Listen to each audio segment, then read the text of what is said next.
Doctor Mohammad ইউনূসকে ছাত্ররা চেয়েছিল, এই জন্যই কিন্তু উনি প্রধান উপদেষ্টা হয়েছে। সেই জায়গা থেকে আমি মনে করি ছাত্রদের সবচেয়ে বড় প্রতিনিধি কিন্তু এখন এই সরকারের উপদেষ্টা।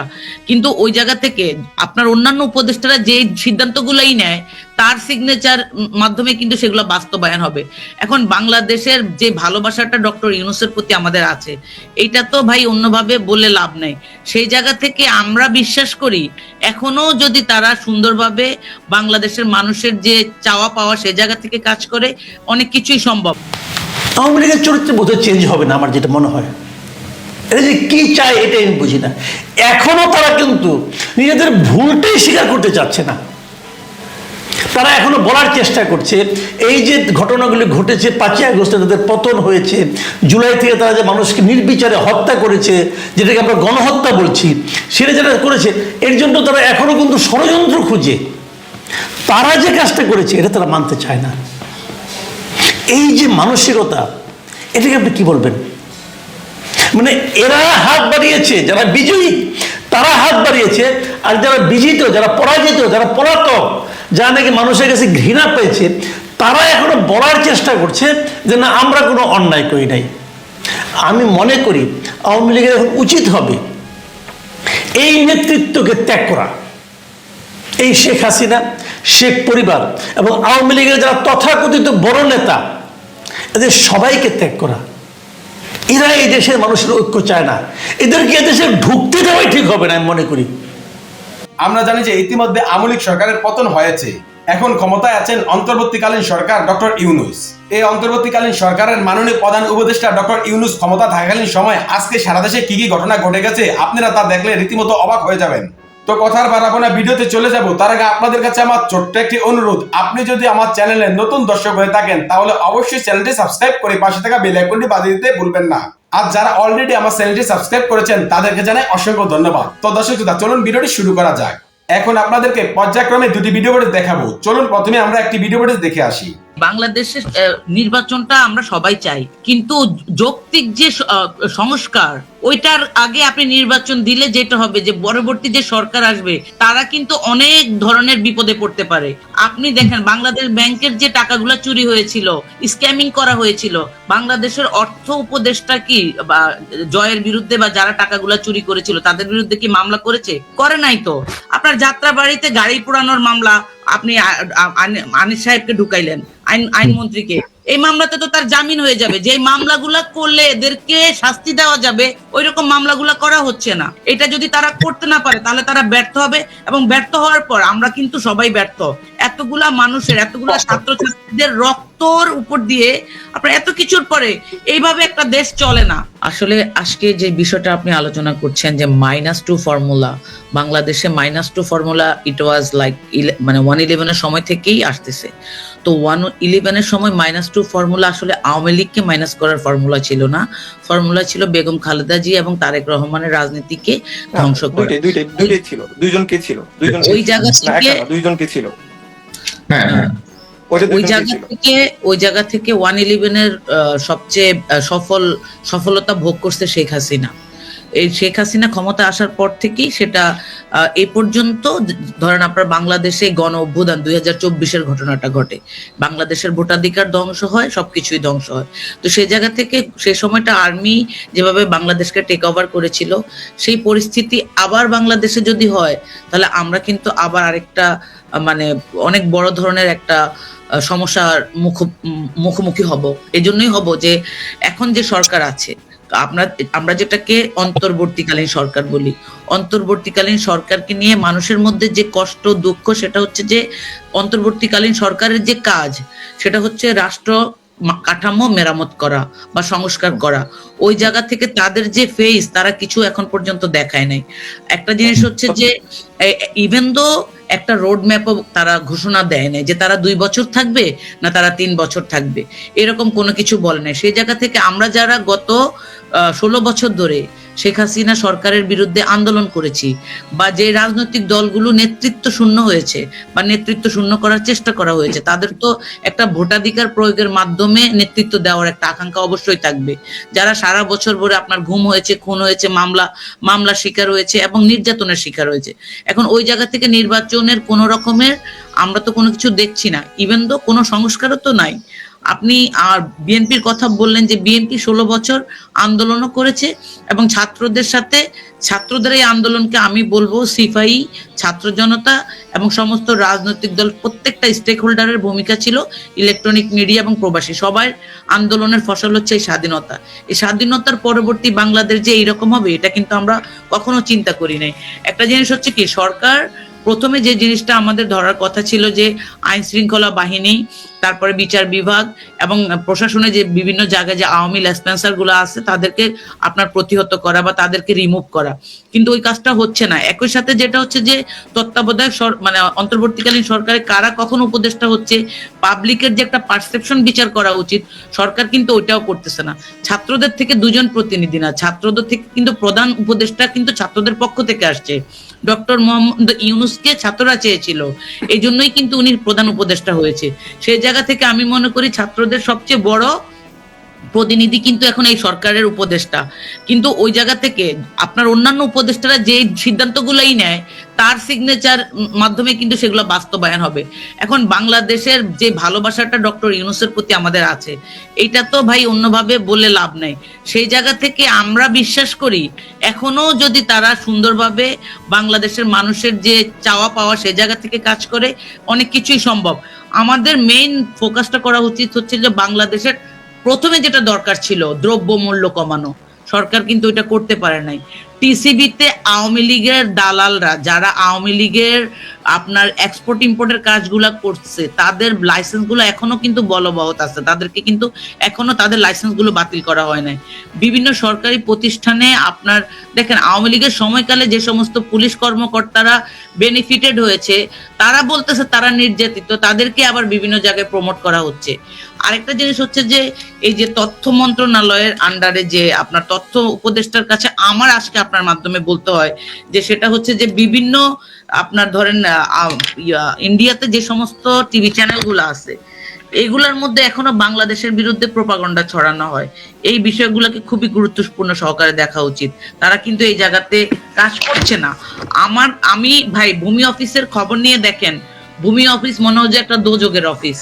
ওখানে মানুষজন এখন পর্যন্ত যে পরিমাণ হ্যারাসমেন্টের শিকার হয়, আমি নিজে বাংলাদেশে গিয়ে দেখছি, মানে বাংলাদেশে ট্রাফিক কন্ট্রোল করার কেউ নাই। আনসারের লোকজন কি করে, তাদেরকে রেশন দিচ্ছে, বেতন দিচ্ছে, তাদেরকে কেন কাজে লাগাচ্ছে না? আর্মি কেন বাংলাদেশের আপনার ট্রাফিকের কাজ করবে? তাদের তো এটা করার কথা না। আরেকটা সবচেয়ে ভয়ঙ্কর জিনিস হচ্ছে যে অস্ত্র উদ্ধারের কাজ চলতেছে না। তাহলে 3 মাসে সন্ত্রাসী নির্মূল করতে পারলো না, অস্ত্র উদ্ধারের কাজটা তো এটা আগে করার কথা ছিল।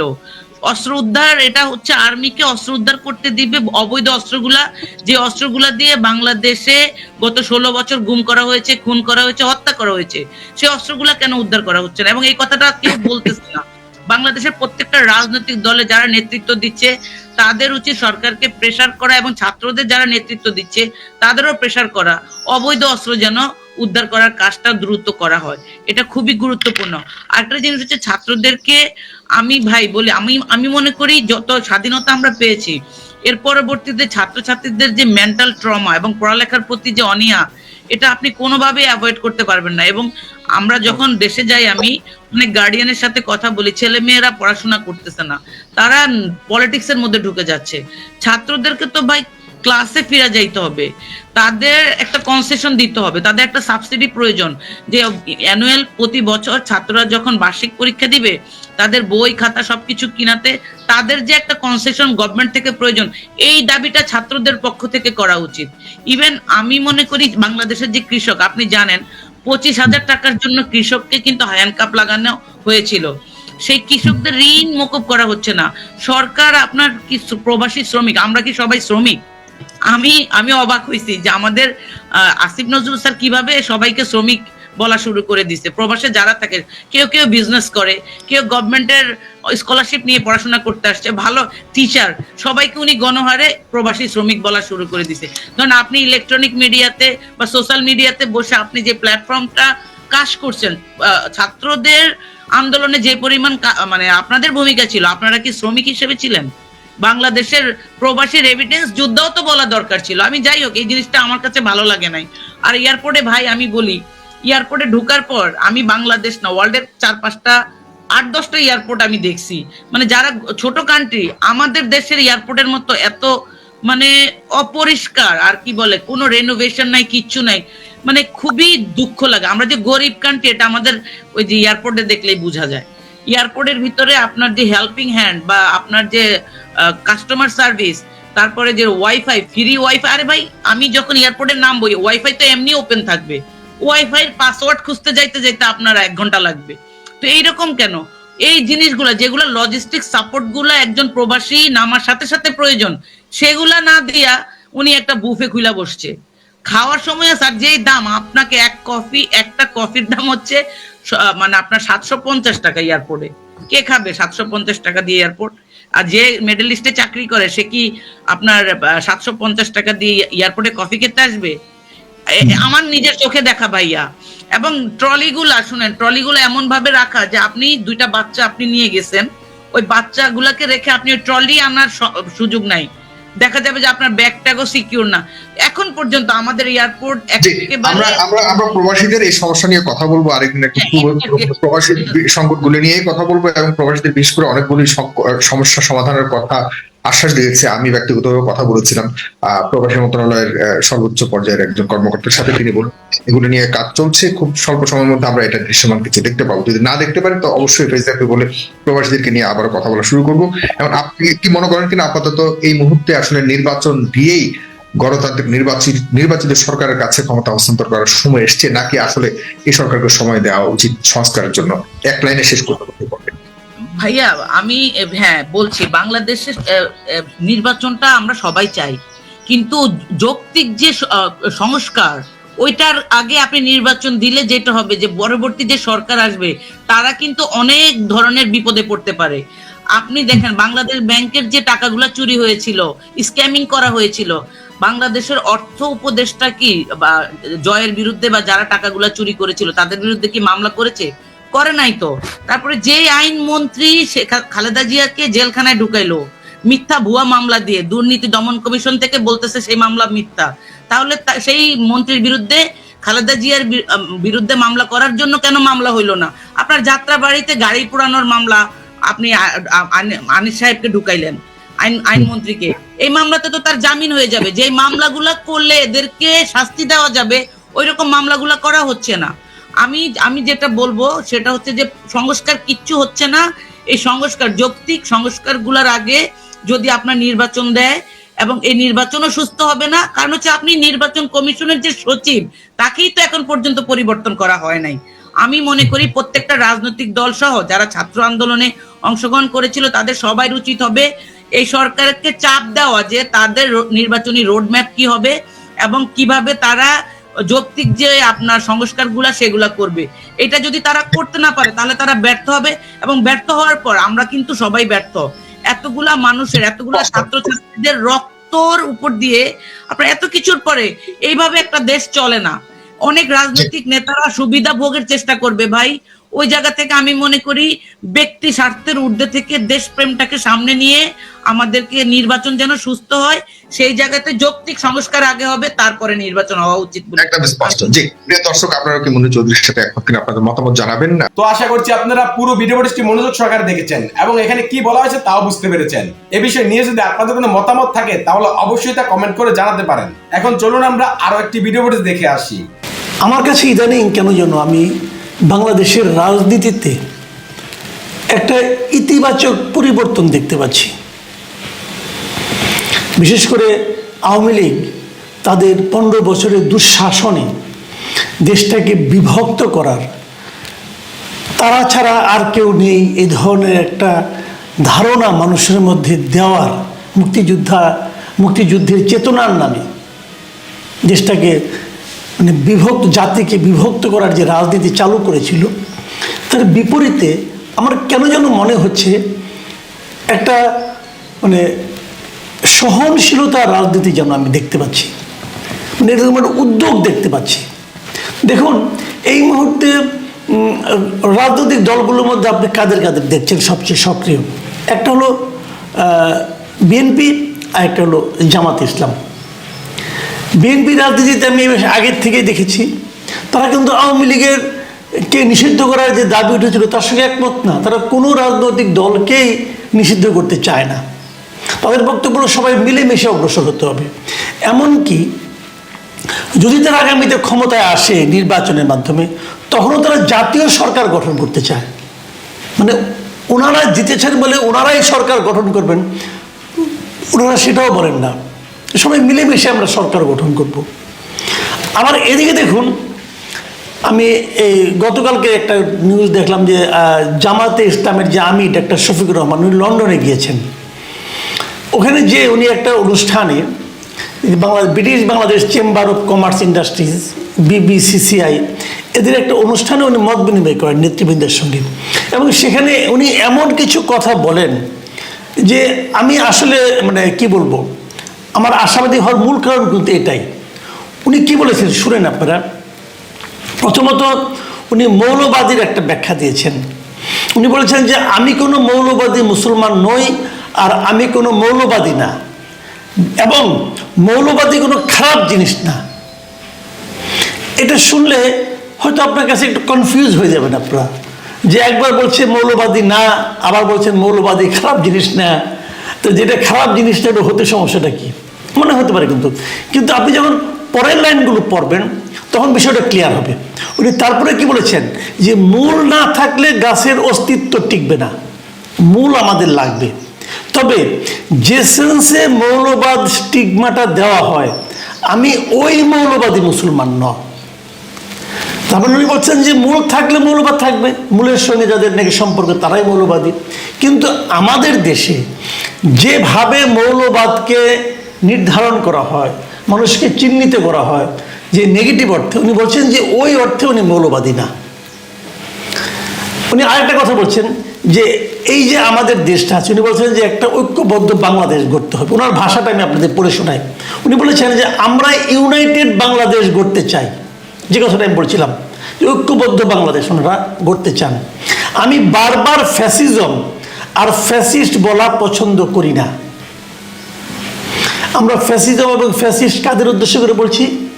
আওয়ামী লীগকে উদ্দেশ্য করে বলছি। উনিও সেটা বলছেন যে আমি বারবার ওদেরকে এই নামে অভিহিত করতে চাই না। কারণ ব্যাখ্যা দিয়েছেন, কারণ এরাও তো আমাদের পরিবারের সদস্য, রাজনৈতিক পরিবারের সদস্য। ভুল মানুষই করে, দুর্নীতিও মানুষ করতে পারে। ভুল যে করবে সে ক্ষমা চাইবে, দুর্নীতি যারা করবে তারা শাস্তি পাবে। তাই কথাগুলো কিন্তু একদম সিম্পল। ওনার বক্তব্য হলো মানুষ মাত্রই ভুল করে, যারা ভুল করবেন তাদেরকে শাস্তি দিতে হবে। কিন্তু এই যে বারবার ফ্যাসিজম ফ্যাসিবাদ এগুলো বলে বলে সমাজের মধ্যে যে একটা অস্থিরতা তৈরি করা, একটা অনৈক্য তৈরি করা, উনি এর বিপক্ষে আছেন। এবং উনি তারপর আরো দেখেন কি বলেছেন যে এই শাস্তি যেটা পাবে সেটাও যেন ন্যায় বিচারের মাধ্যমে হয়, গায়ের জোরে না। আবার বলছেন যে বারবার তাদের গালি দিতে হবে, আমি এটাকে ভালো মনে করি না। এই জন্য আমি বলবো অতীতে যারা রাজনীতি করে গেছেন তারা ভুল করুক আর শুদ্ধ করুক, তারা তো করে গেছেন, মানে যেটা হয়েছে তো হয়েছে, ওটা নিয়ে উনি মাথায় ঘামাতে চাচ্ছেন। উনি বলছেন যে এখন আমরা কি করব সেটা ভাবি, শুধু তাদের পেছনে পড়ে থাকলে আমাদের লাভ কি হবে। তাই আমার কাছে ওনার এই যে রাজনৈতিক যে বক্তব্যটা আমার কাছে এত ইতিবাচক রাজনীতি মনে হয়। আমি বারবার কিন্তু বলার চেষ্টা করছি যে ধরেন একটা দল, যেটা আমি আওয়ামী লীগ আমলে বলেছি, আওয়ামী লীগ আমলে জামাতকে তারা নিষিদ্ধ করেছে, বিএনপিকে নিষিদ্ধ করতে চেয়েছে, বিএনপিকে সন্ত্রাসী দল বলার চেষ্টা করেছে। আমি বারবার বলেছি যে বিএনপি জামাত এদেরকে তো লোকজন ভোট দেয়, এদের প্রচুর সমর্থক আছে। আপনি এদেরকে নিষিদ্ধ করার মাধ্যমে, এদেরকে বাতিল করে দেওয়ার মাধ্যমে এদের এই কোটি কোটি সমর্থককে নিয়ে মেরে ফেলবেন? তাদেরকে কি আপনি বঙ্গোপসাগরে ফেলে দেবেন? তা তো পারবেন না। কাজে এই সমস্ত নিষিদ্ধ করলে সমাজে অস্থিরতা বাড়বে, বরঞ্চ সবাইকে নিয়ে কিভাবে অগ্রসর হওয়া যায়। হ্যাঁ, যিনি অপরাধ করবেন তার শাস্তি হবে, যিনি অপরাধ করেছেন তারও শাস্তি হবে, তারও শাস্তি হবে। এই মানসিকতাটা পোষণ করতে হবে। দেখেন, আমি একটা জিনিস বলি, ওনার শেষ কথাটা আমি একটু পড়ি, যে তারা যা কিছু করেছেন তার সাক্ষী জাতি হয়ে গেছে, জাতি বিচার করবে তাদের কি করবে না করবে। এখন কথা হলো জাতির জন্য আমরা কি করব। সিম্পল কথা ভাই, আমি এমন গঠনমূলক কথা এই জামাতের আমিরের কাছ থেকে শুনবো, এটা হয়তো অনেকে ভাবেন নাই, কিন্তু আমি মুগ্ধ হয়ে গেছি। উনি বলছেন যে তারা যেটা করছে এটা জাতি দেখছে, দেশের লোক দেখছে, এটা দেশের লোককে আমার আপনার নতুন করে দেখানোর কিছু নাই, এবং জাতি বিচার করবে তাদের কি, তাদের প্রত্যাখ্যান করবে, ইলেকশনে দাঁড়ালে তাদেরকে ভোট দিবে না, শেষ। আমাদের দায়িত্ব হলো এই জাতির জন্য আমরা কি করতে পারি। আমাদের কাছে ওদেরকে শাস্তি দেওয়া না, ওদেরকে শাস্তি জাতি দেখ, আমি আপনি এই দেশটাকে কি এবার সামনের দিকে নিতে পারি সেই চেষ্টা করতে হবে। দেখুন, এই যে জামাতের যে বক্তব্যটা, আমি এটা বোধহয় ঐক্যের একটা আহ্বান দেখি। আবার বিপরীত দিকে দেখেন আওয়ামী লীগের অবস্থাটা কি। আওয়ামী লীগের চরিত্র বোধহয় চেঞ্জ হবে না আমার যেটা মনে হয়। এটা যে কি চায় এটা আমি বুঝি না। এখনো তারা কিন্তু নিজেদের ভুলটাই স্বীকার করতে চাচ্ছে না। তারা এখনো বলার চেষ্টা করছে এই যে ঘটনাগুলি ঘটেছে, 5ই আগস্টে তাদের পতন হয়েছে, জুলাই থেকে তারা যে মানুষকে নির্বিচারে হত্যা করেছে, যেটাকে আমরা গণহত্যা বলছি, সেটা যেটা করেছে, এর জন্য তারা এখনো কিন্তু ষড়যন্ত্র খুঁজে তারা যে কাজটা করেছে এটা তারা মানতে চায় না। এই যে মানসিকতা, এটাকে আপনি কি বলবেন? মানে এরা হাত বাড়িয়েছে, যারা বিজয়ী তারা হাত বাড়িয়েছে, আর যারা বিজিত, যারা পরাজিত, যারা পলাতক, যারা নাকি মানুষের কাছে ঘৃণা পেয়েছে, তারা এখনো বলার চেষ্টা করছে যে না, আমরা কোনো অন্যায় করি নাই। আমি মনে করি আওয়ামী লীগের এখন উচিত হবে এই নেতৃত্বকে ত্যাগ করা। এই শেখ হাসিনা, শেখ পরিবার এবং আওয়ামী লীগের যারা তথাকথিত বড় নেতা, এদের সবাইকে ত্যাগ করা। এরা এই দেশের মানুষের ঐক্য চায় না, এদেরকে এদেশে ঢুকতে দেওয়াই ঠিক হবে না আমি মনে করি। এত বড় অন্যায় করার পর যারা বলে যে না আমরা ঠিকই আছি, এটা হতে পারে না। এখনো তারা সেই ষড়যন্ত্র তত্ত্ব খুঁজতেছে। আজকে বিবিসির একটা নিউজ দেখলাম, সেখানে অনেক নেতাকে তারা কোট করেছে এবং সবাই একই ডায়লগ দিচ্ছে, এবং তারা অপেক্ষা করতেছে যে কবে এই তত্ত্বাবধায়ক মানে অন্তর্বর্তীকালীন সরকার অজনপ্রিয় হবে, তখন তারা দেশে ঢুকবে। আরে ভাই, সরকার অজনপ্রিয় হোক, মানুষ তো থাকবে। আমি তো নিশ্চিত এই দেশের মানুষ তাদের এই নেতৃত্বকে দেশে ঢুকতে দিবে না।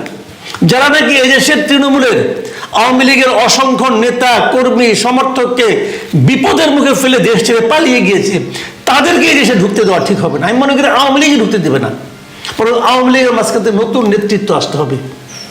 একটা কথা বলি, খুব ইন্টারেস্টিং একটা নিউজ আজকে আমি পড়লাম, সেটা হলো দৈনিক মানব জমিনের যে একটা পত্রিকা আছে, সাপ্তাহিক পত্রিকা জনতার চোখ, সেখানে একটা রিপোর্ট ছাপা হয়েছে, কাজল ঘোষের লেখা, যে আওয়ামী লীগের পুনর্গঠন 2 শর্তে আটকে যায় সমঝোতার প্রস্তাব।